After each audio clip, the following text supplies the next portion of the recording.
এবার বোরকার লুকে সকলের নজর কাড়লেন আঁখি আক্তার। কতটা সুন্দর লাগছে আঁখি আক্তারকে। তিশা এবং আহাদের কাছ থেকে আসার পর আঁখি নিজের জীবনের জন্য অনেক কিছুই পরিবর্তন করে ফেলছে। বিস্তারিত দেখতে হলে পুরো ভিডিওর সঙ্গে থাকুন। আমি একটা বোরকার ভিডিও রিলস ছাড়ার পরে তোমরা এত পরিমাণে কমেন্ট করতেছো যে আপু এই বোরকাগুলো কোথায় পাবো। এই জন্য কিন্তু আমি এই বোরকার সবগুলা কালার এই ভিডিওতে দেখাই দিলাম। এখন তোমরা তোমাদের পছন্দ মতো নিয়ে নিবা।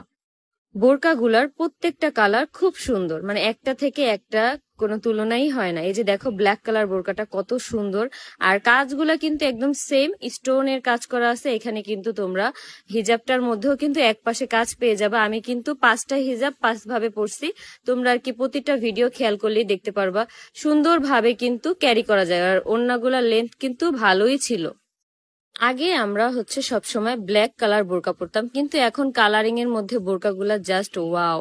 এই যে এই কালারটা দেখো, জাস্ট কি সুন্দর লাগতেছে বোরকাটা, কত সুন্দর ইউনিক।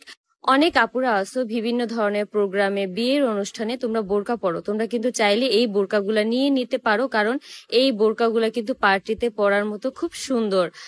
আমার কাছে কিন্তু পার্সোনালি এই বোরকাটা খুব বেশি ভাল লাগছে। তোমরা অবশ্যই ভিডিওটা দেখার পরে কমেন্ট করে জানাবা যে তোমাদের কোন কালার বোরকাটা বেশি পছন্দ হয়েছে। এই যে দেখো আরো একটা কালার, আমি যে কোনটা রেখে কোনটাকে বলবো যে এই কালারটা বেশি সুন্দর আমি আসলে বুঝতেছি না। আমার কাছে প্রতিটা কালারই পার্সোনালি খুব বেশি ভাল লাগছে। আর এই কাপড়ের কোয়ালিটি কিন্তু খুবই ভালো, সফট একদম। এক পদের বোরকা হয় না যে খসখসা কাপড় থাকে, কিন্তু